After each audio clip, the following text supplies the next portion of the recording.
muy bien, fíjese bien. Estamos hablando de David y Sansón. No. ¿De quién? Goliat. David y Goliat. David y Goliat. Ahora, ya llevamos varias semanas predicando acerca de esta serie de David y Goliat que se llama Goliat debe caer. Yo no sé cuántos de ustedes, pero yo estoy viendo por algunos testimonios cómo algunos creyentes están realmente creyendo y venciendo a su Goliat porque están confiando en Jesús, quien mata los gigantes. Primera de Samuel, capítulo número 17, que es donde viene la historia de David y Goliat. Quiero leer algunos textos de la Escritura, pero voy a leer hasta el versículo número 21, del 1 hasta el 21, para recordar un poquito más de la historia, tenerla fresca la historia. Dice 1 Samuel 17, 1 al 21. Los filisteos juntaron sus ejércitos para la guerra y se congregaron en Soco, que es de Judá, y acamparon entre Soco y Aseca, en Efes-Damín. También Saúl y los hombres de Israel se juntaron y acamparon en el valle de Ela y se pusieron en orden a la batalla contra los filisteos. Y los filisteos estaban sobre el monte a un lado e Israel estaba sobre otro monte al otro lado y el valle entre ellos. Salió entonces del campamento de los filisteos un paladín, el cual se llamaba Goliat, oriundo de Gat, y tenía una altura de 6 codos y un palmo, o sea, 3 metros, más o menos. Y traía un casco de bronce en su cabeza, y llevaba una cota de malla, y era el peso de la cota 5,000 siclos de bronce. Sobre sus piernas traía grebas de bronce y jabalinas de bronce entre sus hombros. El asta de su lanza era como un rodillo de telar, y tenía el hierro de su lanza 600 siclos de hierro, e iba su escudero delante de él.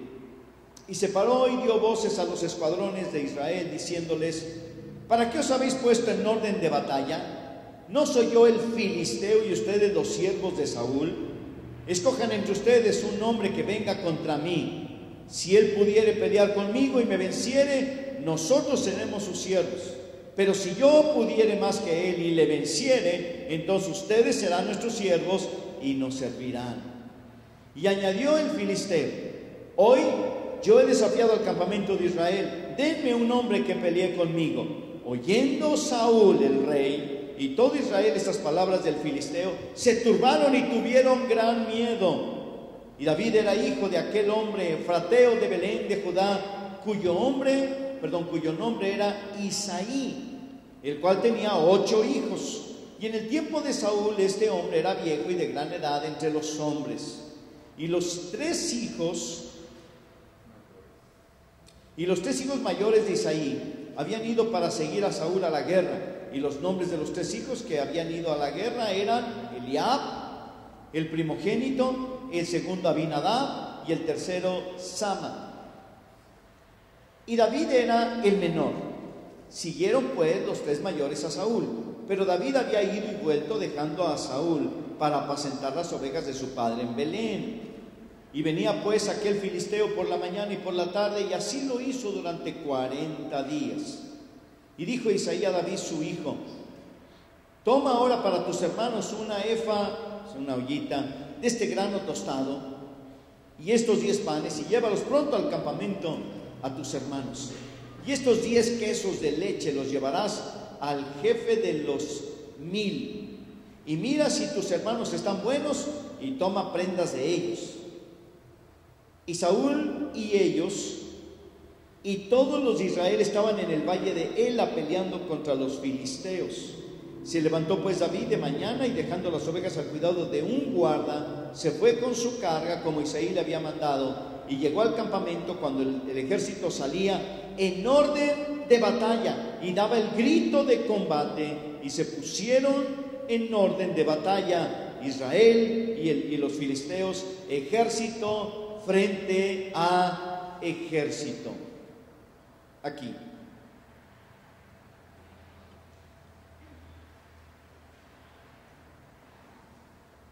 Fíjense que el tema que yo quiero compartirles a ustedes se llama: si vas a enfrentar al gigante, actúa rápidamente. Si vas a enfrentar al gigante, actúa lo más rápido que puedas, lo más rápido que puedas. En el versículo 48, ahí mismo en tu Biblia, dice de la siguiente manera: y aconteció que cuando el filisteo se levantó y echó a andar para ir al encuentro de David, David se dio prisa y corrió a la línea de batalla contra el filisteo. Y metiendo a David su mano en la bolsa, tomó de allí una piedra y la tiró con la honda e hirió al filisteo en la frente, y la piedra quedó clavada en la frente y cayó sobre su rostro y en tierra. Pero nota en el versículo 48 dos frases o dos palabras. Dice que se dio prisa y corrió a la línea. Si vas a enfrentar al gigante, actúa rápidamente. ¿Qué harías si solamente te quedara de buena salud? No tanto que te vas a morir, pero de buena salud, 3 meses, 90 días te quedan de buena salud. Después de esos 90 días vas a padecer enfermedades, vas a batallar con algunos tratamientos que a veces enferman más que curan. ¿Qué harías con 90 días de buena salud? 13 semanas que vas a gozar de buena salud. Supongamos que el médico te dice: oye, usted es muy olvidadizo, en 3 meses le va a pegar. No le va a pegar, le va a dar la enfermedad que se conoce como el Alzheimer. ¿Conocen a una persona que tiene Alzheimer? Qué terrible, ¿no? O han conocido, han vivido, han convivido con personas así, personas que tienen Alzheimer. El Alzheimer, pues es una enfermedad neurológica que hace que a las personas se les olviden muchas cosas. Según lo que me han platicado algunos hermanos que tienen familiares así, es terrible mientras están vivos y cómo están enfermos. Ahí en Agape Oriente, hace algunos años, el papá de una señora de la iglesia se lo llevaron a la casa de la señora porque tenía Alzheimer, y ella, como iba a la iglesia, pues se lo llevaba a la congregación. O era la mamá, más que era la mamá. Y cuando estaba ahí la señora, la llevaban ya, estaba muy grande, muy enferma, y ella empezaba a gritar ahí en plena reunión, porque ella se le iba el avión, no sabía dónde estaba. Unas personas que yo conozco, la mamá que tiene Alzheimer, además demencia senil, entre otras cosas, en la noche la tienen que amarrar. Ahora, no la amarran a la cama, sino le ponen un mecatito lo más suave que puedan en una pierna, ¿verdad? Mecate más o menos largo, para que pueda andar caminando por ahí por su recámara, porque ella se hiere a sí misma, porque ella, además de que ya ahora sí que duerme de día y está despierta de noche, o dormita de día y hay que cuidarla, las 24 horas. Y lo que hacen para poder descansar un momento es amarrarla, ¿verdad? Para que no se vaya a salir de la casa o vaya a hacer alguna cosa. Es terrible esta enfermedad, por lo que me han dicho, por lo que me han platicado, ¿no? También hay muchos chistes alrededor de la enfermedad, ¿o no? Sí, también hay gente que dice: la ventaja del Alzheimer es que todos los días conoces a alguien diferente. O sea, a tu misma esposa, ¿verdad? También me han dicho otras cosas, ¿no? De todo esto, que la gente sufre, ¿no? Vamos a suponer que tienes 90 días y en 90 días te va a pegar el Alzheimer, ¿verdad? ¿Qué harías de aquí a 90 días?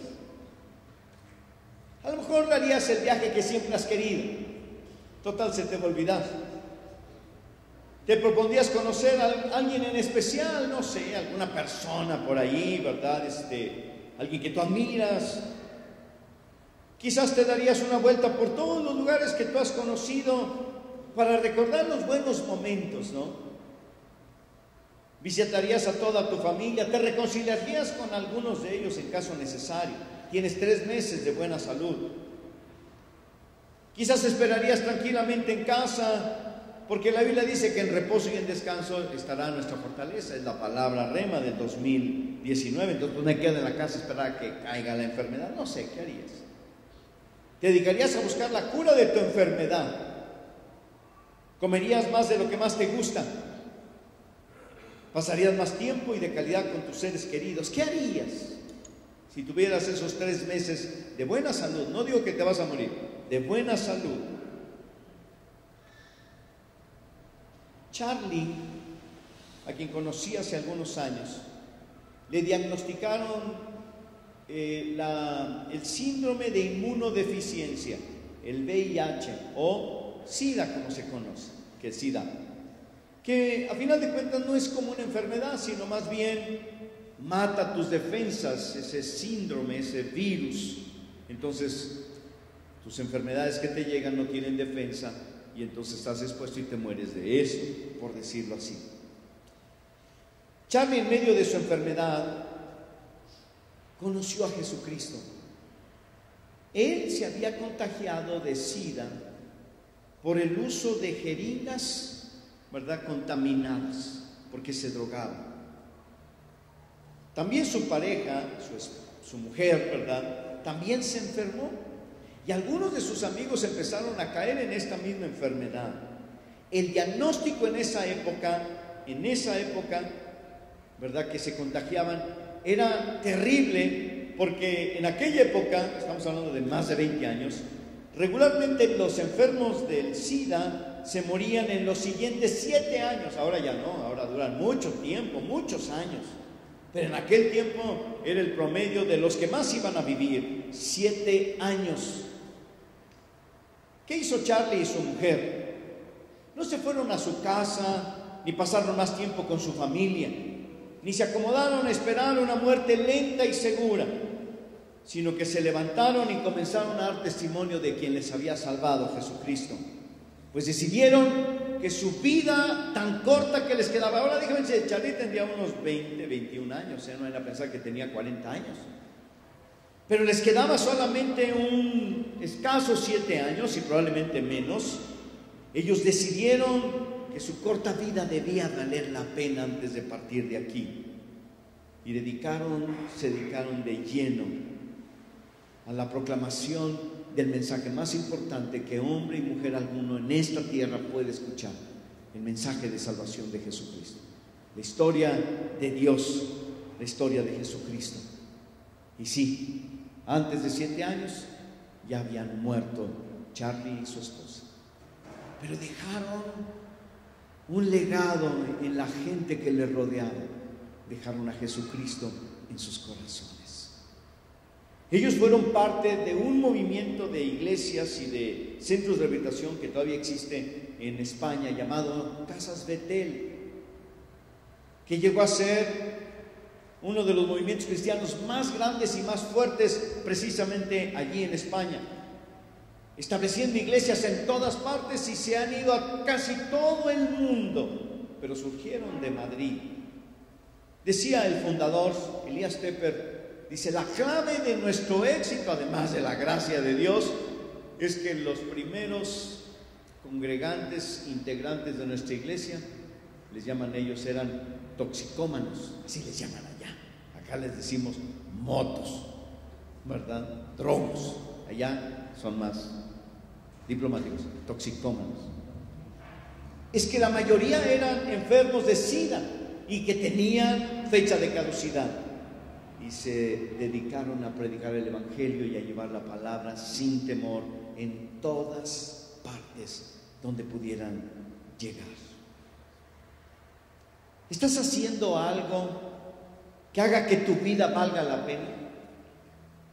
¿Se podría decir de ti que tu vida está siendo bien invertida? Lamentablemente la tendencia del ser humano es hacia la comodidad, y entre más crece la tecnología, más cómodos nos hemos vuelto. La comodidad se ha vuelto en un gigante en la vida de las personas. Ahora déjame decirte algo bien importante. Ahora hay iglesia en línea y yo sé que hay personas que escuchan estos mensajes a través de las redes sociales. De repente me encuentro personas que me dicen, yo lo veo a usted escucho los mensajes y me da gusto y siempre mandamos un saludo, ¿verdad? Y oración en Cristo. Pero también me pregunto si no hemos caído, y la iglesia en general ha caído, en un sopor de comodidad, de estar en casa y no servir, no ayudar, no proveer, simplemente consumir por comodidad. Sospecho que la comodidad se ha vuelto en un gigante que hay que vencer. Porque si no vencemos al gigante de la comodidad nos va a atrapar y vamos a quedar estacionados en la sala del gigante. Tenemos que actuar rápido antes que la comodidad nos abrume y nos acostumbremos. Porque déjame decirte, ¿sabes de qué cosa nos acostumbramos de volada? De la comodidad. Lo bueno, te acostumbras de volada. Claro que luego después, de rico a pobre, qué difícil, ¿no? Si eres pobre y te haces rico, todo el mundo lo sabe, que todo México se entere. Pero si eres rico y te haces pobre, que no lo sepa ni tu mamá, porque da vergüenza. El pueblo de Israel, el ejército de Saúl, había llegado al punto donde se habían acostumbrado a una comodidad. Lo leímos. Israel contra los filisteos, ejército contra ejército. Se preparaban para la batalla, se alineaban para la batalla, se gritaban el grito de guerra para la batalla, pero no movían nada. Y luego, ¿qué hacían mientras estaban cómodamente esperando que algo sucediera? Se levantaba el gigante Goliat, aprovechando de una vez, y los desafiaba. Si tú fueras el rey Saúl y estás lleno de miedo porque se levanta alguien, ¿verdad? Y envalentonado les gritonea todo el ejército y a Saúl el rey, ¡hey! A ver si son tan valientes. No hay uno valiente que venga y me venza. Déjame decirte una cosa. Yo estoy seguro que si el ejército hubiera hecho una estrategia para enfrentar a los filisteos con todo y su gigante o sus gigantes, es posible, si confiaban en Dios, como sucedió muchas veces, los iban a vencer. Pero el gigante dictaba lo que ellos tenían que hacer. La comodidad. Yo creo que no era el tamaño del gigante lo que ellos les estorbaba para enfrentarse a la batalla. Era la flojera, la comodidad, el estado de tranquilo, no pasa nada, bien alivianados de quedarse allí. Y 40 días se levantó el gigante y decía lo mismo, una y otra vez, hasta que llegó a hacerse costumbre. Ya me imagino yo en el día 25 platicando un soldado de Israel con otro, y fíjate, ¿cómo están tus hijos? No, pues bien, que no sé qué. Y el gigante gritoneando, ¡hey, mándenme uno! Ahí te hablan aquel, ve tú, no, de qué miedo. Pero ya se habían acostumbrado.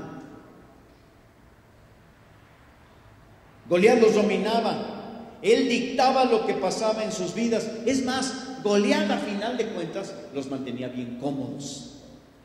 Los tenían, pero bien cómodos allí. Para ellos la incomodidad podía resultar en algo peligroso, porque enfrentarían al gigante. Muchas veces la comodidad de una vida segura, bajo control y llena de cosas que nos impiden cumplir el llamado de Dios para nuestra vida, son o se han convertido en nuestro gigante a vencer. Dios nos llama a actuar y nos llama a actuar rápido, lo más rápido que podamos, lo más aprisa que se pueda. La Biblia dice que David se levantó y se dio prisa y se fue corriendo. Eso habla de tiempo y espacio. Tienes un espacio que vas a recorrer y tienes un tiempo en que lo vas a recorrer. Si tú te das prisa, el espacio lo recorres en menos tiempo. Hay que correr a veces. Algunas veces hay que huir corriendo de las tentaciones, pero otras veces hay que actuar contra la comodidad y hacerlo rápido. Ahora, quiero decirles lo siguiente: yo no estoy en contra de vivir una vida sin tecnología, sin transporte, sin comidas sabrosas, sin diversión o sin descanso. No es eso. Tampoco estoy en contra de la prosperidad.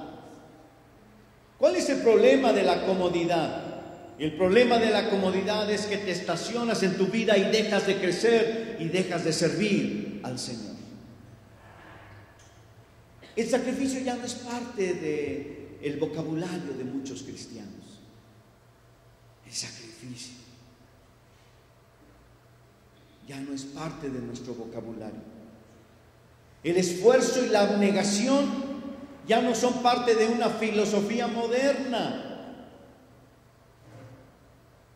Tenemos la filosofía de Jaimito el cartero. ¿Sí se acuerda de Jaimito el cartero? Todo lo posible ¿para qué? Evitar la fatiga, solo por comodidad.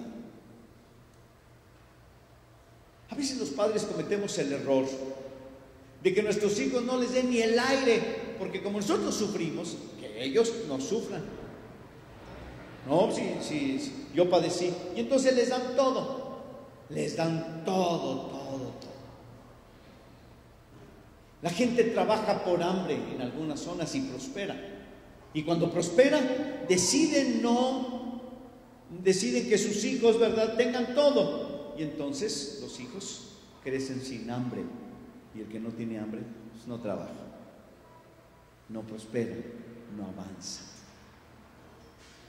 Claro, no estoy hablando precisamente del hambre física, estoy hablando del anhelo y el deseo de hacer algo diferente y algo más. Experimentamos solamente algunas emociones placenteras, pero no tomamos compromiso por ellas. Nadie quiere pagarlas, solamente experimentarlas. Y cuando hay pruebas en la vida, en lugar de hacer modificaciones, empezamos a echarle la culpa a los demás. Oye, por tu culpa perdí esto, por tu culpa me pasó esto, todo el tiempo. Y en lugar de ver una prueba como el trato de un Dios que realmente nos ama, andamos pensando que fue el diablo el que está aquí azotándonos. La experiencia espiritual se vuelve como un artículo de consumo en donde es parecido a una sensación placentera.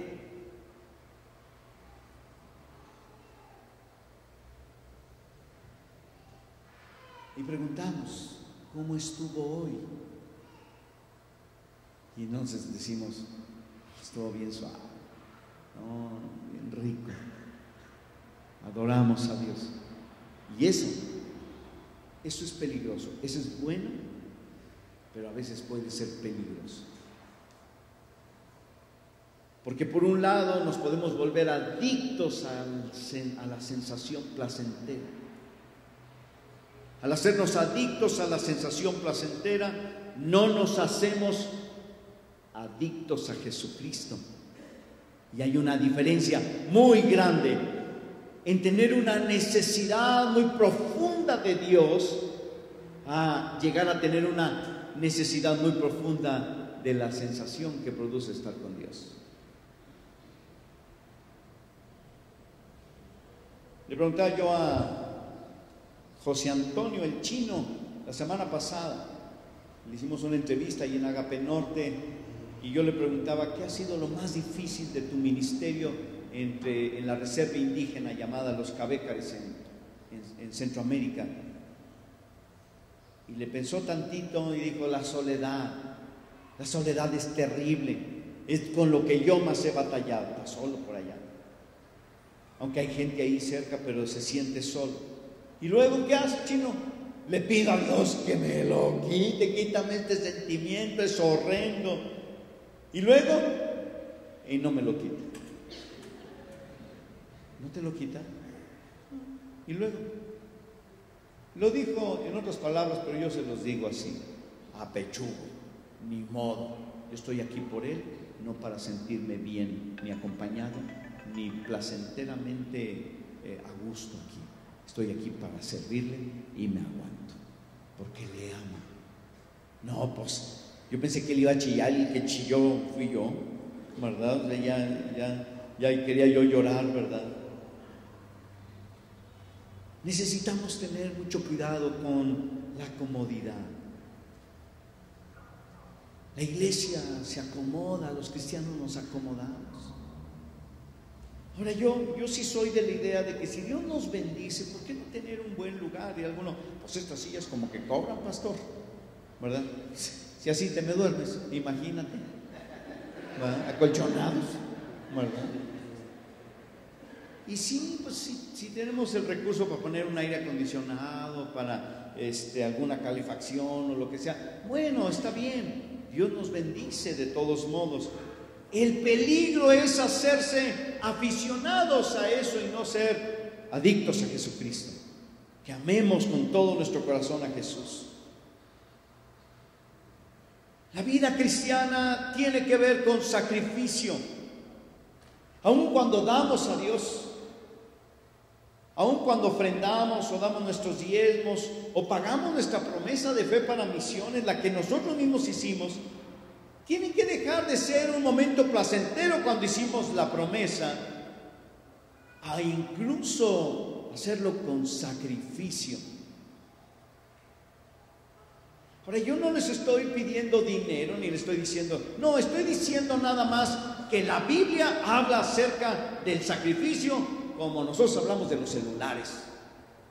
Está en nuestro vocabulario todo el día, todo el tiempo, toda la vida. Y la Biblia, Jesús habla del sacrificio. Es cuando una persona dispone su vida, su corazón y sus recursos por servir a Dios. Y la comodidad debe ser una recompensa y no una forma de vida. Porque entonces en la comodidad jamás progresamos. ¿Sabe usted cuál es la persona más cómoda del universo? El flojo o la floja, el perezoso o la perezosa. Porque los flojos y los perezosos viven de los demás y viven bien y no les llega ni el aire. Papá, mamá, parientes, herencias y tantas otras cosas. Nos agradan los pensamientos a veces de hacer algo diferente en nuestras vidas. Este año voy a bajar de peso, este año voy a leer la Biblia, este año voy a hacer un viaje misionero, este año voy a hacer esto y lo otro. Pero cuidado, te va a saltar un gigante que se llama comodidad. Algunas veces, yo no digo que no tengamos comodidad, ya lo mencioné. Estoy hablando de que esa comodidad no te impida servir, trabajar y ir adelante. Nos encanta escuchar testimonios de fe y de sacrificio, pero nunca a veces somos capaces de hacer algo similar, y el gigante de la comodidad está allí. Hay cristianos que no experimentan victorias significativas en su vida porque prefieren vivir una vida más cómoda. Ahora déjame decirte, los vicios sí es un azote para muchas personas, pero todo comenzó con la comodidad, con la sensación, el placer, la vida cómoda. Claro, después te empiezan a cobrar la factura los vicios. Pero muchos cristianos no quieren experimentar una victoria significativa solamente por pura flojera. confrontar con sus vidas, con, no sé, ¿verdad?, los pecados, los malos hábitos y todo eso. Ese es incómodo. ¿Y qué vamos a hacer? No lo voy a tratar. Porque cuando nosotros enfrentamos nuestros pecados y nuestras malas actitudes, con el tiempo, ¿verdad?, los venceremos, pero si no los confrontamos, nos acomodamos a ellos.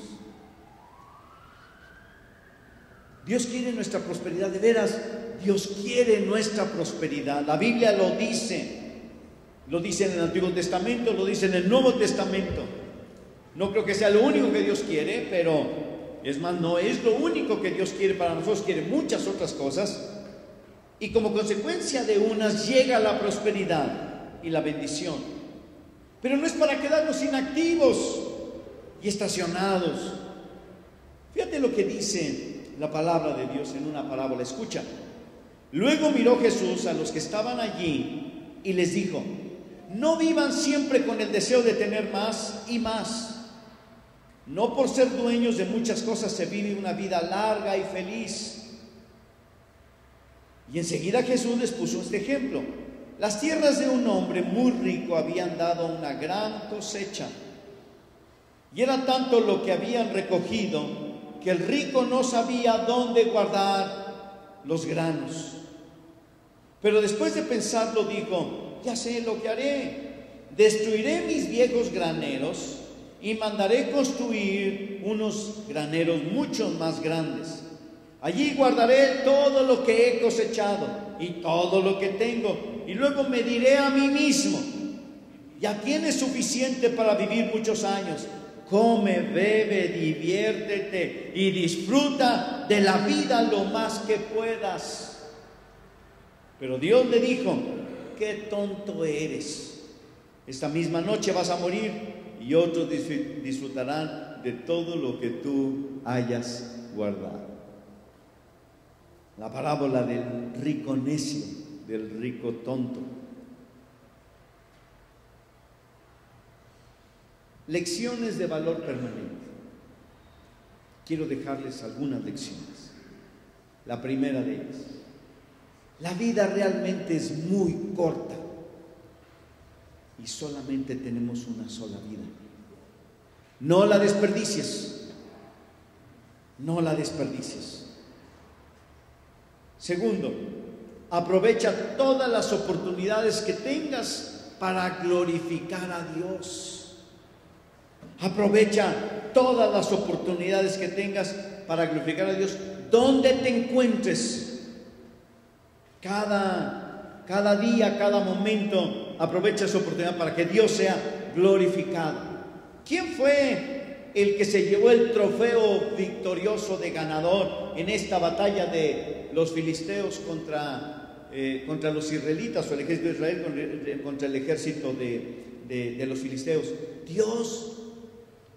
No fue Saúl, tampoco fue David, fue Dios, porque dice David: y toda la tierra sabrá que hay Dios en Israel. Toda esta congregación sabrá quién es el que manda y gobierna en esta vida. Así es que aprovecha todas las oportunidades que tengas para que todo lo que hagas glorificar a Dios donde te encuentres. Cuando tú sientas que tu vida se está volviendo demasiado cómoda, que no hay muchas más cosas por hacer, entonces pídele a Dios que te dé una oportunidad para glorificarle sirviéndole. 3, nunca le pidas algo a Dios, que haga algo por ti que tú no estás dispuesto a hacer. Tú no le puedes pedir a Dios que haga algo por ti cuando tú no estás dispuesto a hacer lo mismo por Él y por su gente. No le pidas a Dios que te bendiga económicamente cuando tú no estás dispuesto a bendecir a otros económicamente. No le pidas a Dios que te dé sabiduría cuando tú no estás dispuesto a dar sabiduría, o a caminar en sabiduría, o a tomar decisiones sabias. Nunca le pidas a Dios que te ponga atención cuando tú no le pones atención a Él. Porque a veces eso es lo que queremos. Acá estamos, Dios. aquí estoy, no te olvide, no se te olvide. Ahí te encargo mis hijos, te encargo mi casa, mi carro, mi perico, al perro, al gato, al ratón, a la cucaracha, todos te los encargo ahí de la casa. Ya me voy porque hoy me voy a pasear. Paséate, pero ponle atención a Dios. La cuarta lección es: sal del nido de tu comodidad. Volar es más emocionante que quedarse en la comodidad del nido. Esta es una imagen que seguramente tú has escuchado o visto. Algunas aves, y sobre todo que viven en las alturas, la mamá pájaro le lleva el alimento a los polluelos hasta el nido, pero un día ellos tienen que aprender a volar, y lo que hace la mamá pájaro es arrojarlos al vacío desde el nido. Posiblemente el pobre del polluelo, ¿verdad?, empieza a gritar y decir que su mamá se volvió loca, como muchos hijos cuando el papá le dice: lávame el carro, ¿no? ¿Estás loco? Papá, ¿te volviste loco? ¿Qué? ¿Acaso me trajiste a este mundo para lavar tu mugre bocho? No, nomás quiero que te enseñes a lavar el carro. Un día vas a tener tu carro y vas a querer lavar. Sal del nido. Volar es más emocionante que quedarte en la comodidad. Si quieres ver a Dios hacer algo que nunca hayas visto, haz tú algo que nunca hayas hecho. ¿Qué cosas no hemos visto hacer de Dios? Uy, tantas cosas, ¿no? Bueno, tienes que estar dispuesto a hacer cosas que nunca hayas hecho. ¿Quieres que Dios toque a tu familia y que vengan a los pies de Jesús? ¿Qué te parece si les pides perdón y vas a buscarlos? Algo que nunca has hecho.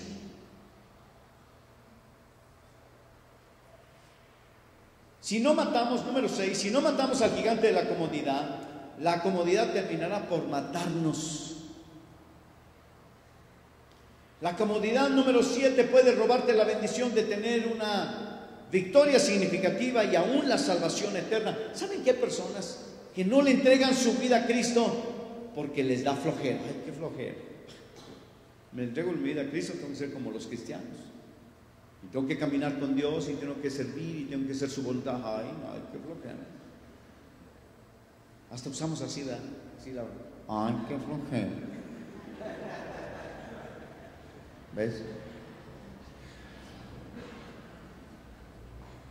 Número 8. Si vas a enfrentar al gigante, debes hacerlo rápido.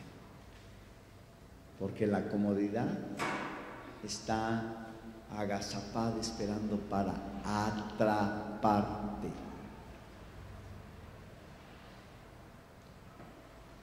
He estado meditando sobre cuáles serían las tentaciones más grandes de un pastor.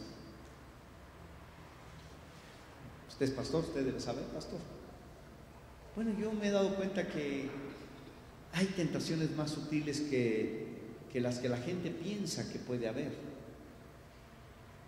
Nos decía hace muchos años un pastor: tengan mucho cuidado con la fama, la lana y la dama. Así decía: la fama, la lana, el dinero y la dama. Pero estas, claro, pueden ser tentaciones y pueden ser, pero yo las veo muy visibles. Yo creo que hay tentaciones que no son tan visibles y son muy peligrosas y muy astutas. Cuando un hombre o una mujer caen en un adulterio, sea o no sea pastor, sea cristiano o sea cristiano, no cayó el día que se acostó con esa persona, ya había caído antes. Ya había caído antes. Dejó de cuidarse, dejó de orar, dejó de humillarse ante la presencia de Dios y empezó a tener pensamientos de: yo me lo merezco, además esta no me surte, o este me trata muy mal y aquel me endulce el oído. ¿Qué tiene? ¿Sí me explico? Ahí comienza la caída. La caída no es en el momento de la caída. se cae antes. La comodidad en muchos casos es el caldo de cultivo, es el campo más fértil para sembrar algunas de las tentaciones que más adelante van a ser unos pecadotes gigantescos. Por ejemplo, yo mencioné, ¿cuál sería, pastor? Una de las tentaciones de un pastor, que cuando ya tiene su ranchito armado, se haga el tonto y no trabaje. Ni ore. ¿Qué van a saber? ¿Usted sabe si oro o no oro? Si trabajo o no trabajo. Algunos sí, otros no. Pero ya está todo armado. Entonces es una tentación. Y esa tentación a mí en lo personal me puede llevar a una caída peor. Y entonces sí. Pero si uno cuida las cosas menores, y eso lo digo para todos, no más porque es una tentación para el pastor, para todos, entonces uno puede vencer al gigante. Es más, ni siquiera se te va a presentar el gigante de la comodidad. Si vas a enfrentar al gigante, hazlo rápido, vénselo ya. Si tú dices, mañana comienzo a orar, mañana comienzo a leer la Biblia, ¿y por qué mañana? ¿Y por qué no hoy? No, hoy es domingo, hoy es día de carnitas, hoy es día de pizzas y pollos, ¿verdad? No, mejor mañana. Y mañana siempre hay un mañana, y al otro día también hay otro mañana. Y para cuidar tu salud, para cuidar a tu familia, para reconciliarte con alguien, ¿por qué mañana si puedes hacerlo hoy? Hazlo lo más pronto posible, porque de aquí a mañana tú le vas a pensar y vas a decir, está bien rica la cama, está re cómoda la almohada, estoy bien a gusto así. No. Si quieres obtener, las mejores cosas de la vida se obtienen con sacrificio, no con comodidad.